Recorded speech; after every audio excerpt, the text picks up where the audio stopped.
What kind of person demands $19,000 from a stranger for a farm they just bought? The kind who believes they own the dirt beneath your feet. That's who. My name is Caleb Winters, and I thought I'd found peace when I sank every penny I had into a 40-acre plot in Willow Creek, a sleepy stretch of rolling hills where the nearest neighbor was a mile away. The farmhouse was a fixer-upper, with peeling paint and a porch that sagged like an old man's shoulders. But it was mine. I'd spent years in the city, suffocated by concrete and noise, dreaming of soil under my nails and the quiet hum of crickets at night. That dream was real for exactly 1 week before Karen Hargrove showed up at my gate, her SUV kicking up dust like a storm cloud with a vendetta. She was a force of nature, all sharp angles and sharper words, her voice slicing through the morning calm as she waved a stack of papers in my face. You owe the Willow Creek Homeowners Association $19,000 in back dues, she said, her eyes glinting with the kind of glee you see in someone who loves being the bearer of bad news. I stood there, my work boots rooted to the ground, staring at this woman who looked like she'd never touched a shovel in her life, trying to process how my fresh start had already hit a wall. I'd never heard of the Willow Creek HOA. The realtor hadn't mentioned it. Not once. During the months of negotiations. The deed was clean. Or so I thought. And the seller, an old man named Harold who'd moved to Arizona, had only talked about the land's history, how his grandfather planted the orchard, how the creek ran clear even in drought.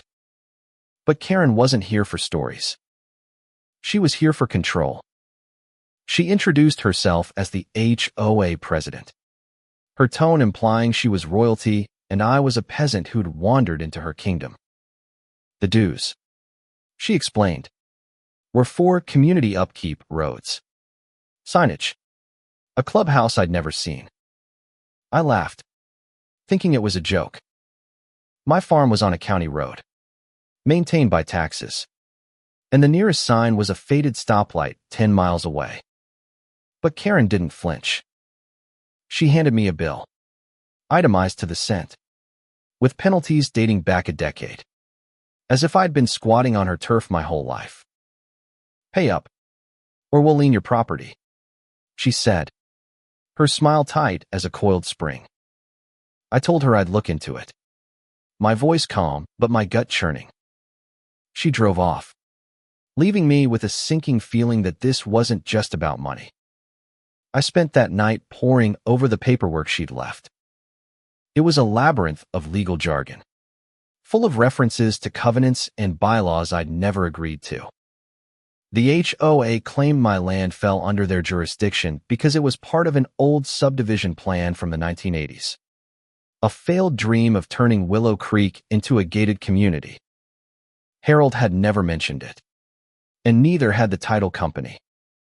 I called my realtor, who stammered through an apology, saying she'd assumed the HOA was defunct. Assumed. That word kept me awake until dawn, my dream of a quiet life unraveling like a cheap sweater. The next morning, I drove to the county clerk's office, hoping for clarity. The clerk, a kind woman with glasses perched on her nose, confirmed my worst fear. The HOA was real, registered, and had a history of strong-arming landowners. But there was a sliver of hope. The records were messy, full of inconsistencies, and she suggested I talk to a lawyer. That's when I found Rachel Nguyen, a small-town attorney with a reputation for taking on bullies. She didn't look like much, barely 5 feet tall, with a bob cut and a penchant for bright scarves, but her handshake was firm, and her eyes said she'd seen worse than Karen Hargrove. Rachel dug into the HOA's records like a bloodhound. She found that the Willow Creek HOA had been formed by a developer who'd long since gone bankrupt, leaving behind a patchwork of unenforced rules. Karen, it turned out, had revived the HOA 5 years ago, claiming authority over dozens of properties, including mine, that were never properly notified. Rachel's voice was steady as she laid it out. They're bluffing. The covenants are shaky, and their enforcement is a house of cards. She proposed a plan not just to fight the $19,000 demand, but to dismantle the HOA entirely. It was a long shot, she admitted, but the fire in her voice matched the one growing in me. I wasn't just fighting for my farm. I was fighting for the right to call it mine. We started gathering evidence, old deeds, county maps, even statements from neighbors who'd been harassed by Karen's demands. One of them, a grizzled farmer named Tom, told me how Karen had forced him to pay $5,000 for landscaping violations on a field he used for hay. The injustice of it burned, but it also gave me allies. Tom and a few others agreed to back me if it came to a fight. The twist came when Rachel uncovered a bombshell. Karen wasn't just the HOA president. She was profiting from it. The community upkeep funds were funneled into a company owned by her brother-in-law, a contractor who billed exorbitant rates for work that never happened. The clubhouse, a myth. The roads, maintained by the county. The more we dug, the uglier it got. Karen had been running a small empire, preying on people too tired or too scared to fight back. I felt a mix of rage and rage at her audacity. Pity for the desperation that must drive someone to such lengths. But pity didn't mean surrender. Rachel and I prepared for war, filing a lawsuit to challenge the HOA's legitimacy and freeze their ability to lien my property. The news spread through Willow Creek like wildfire. And suddenly, I wasn't alone. Neighbors I'd never met started calling, sharing their own stories of Karen's tyranny. It wasn't just about my farm anymore. It was about all of us. The showdown came at the county courthouse, a squat brick building that smelled of old wood and coffee. Karen arrived with 2 HOA board members, both middle-aged men who looked like they'd rather be anywhere else. She stood at the center, her presence commanding, her voice dripping with confidence as she argued that the HOA's rules were ironclad. Rachel, cool and precise, dismantled her case piece by piece. She presented the developer's bankruptcy records, the lack of proper notification to landowners, and the damning financial trail leading to Karen's brother-in-law. The courtroom was silent except for the rustle of papers and the occasional gasp from the small crowd of neighbors who'd shown up. Karen's face reddened, her arguments growing louder but less coherent. She accused me of being an outsider, a city boy who didn't respect community values. I wanted to shout back, to tell her I'd poured my life's savings into this land. But Rachel's hand on my arm kept me steady.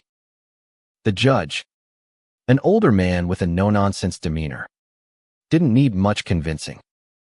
He ruled that the HOA's covenants were unenforceable due to improper documentation and dissolved the organization on the spot. A murmur rippled through the room. Half relief, half disbelief. Karen's empire crumbled in that moment. She stormed out, her heels clicking like gunfire on the courthouse floor, but not before shooting me a look that could have curdled milk. I didn't care. The weight of $19,000 lifted, replaced by a quiet triumph. But the victory wasn't just mine. Tom, the farmer, clapped me on the back, his eyes misty. Others shook my hand, their gratitude unspoken but palpable. We'd taken back our land, our freedom, from someone who'd twisted the idea of community into a weapon. Rachel warned me Karen might try to appeal, but her empire was built on sand, and the tide had turned. Back at the farm, I walked the fields, feeling the earth under my boots. knowing it was truly mine now. The orchard bloomed. The creek sang. And the farmhouse, still sagging, felt like home. That night, I sat on the porch with a beer, the stars brighter than I'd ever seen in the city. I thought about Karen, not with anger, but with a kind of understanding. She'd wanted control in a world that felt chaotic, but she'd hurt people in the process. I'd learned something. True freedom isn't just about owning land. It's about standing up when someone tries to take it from you.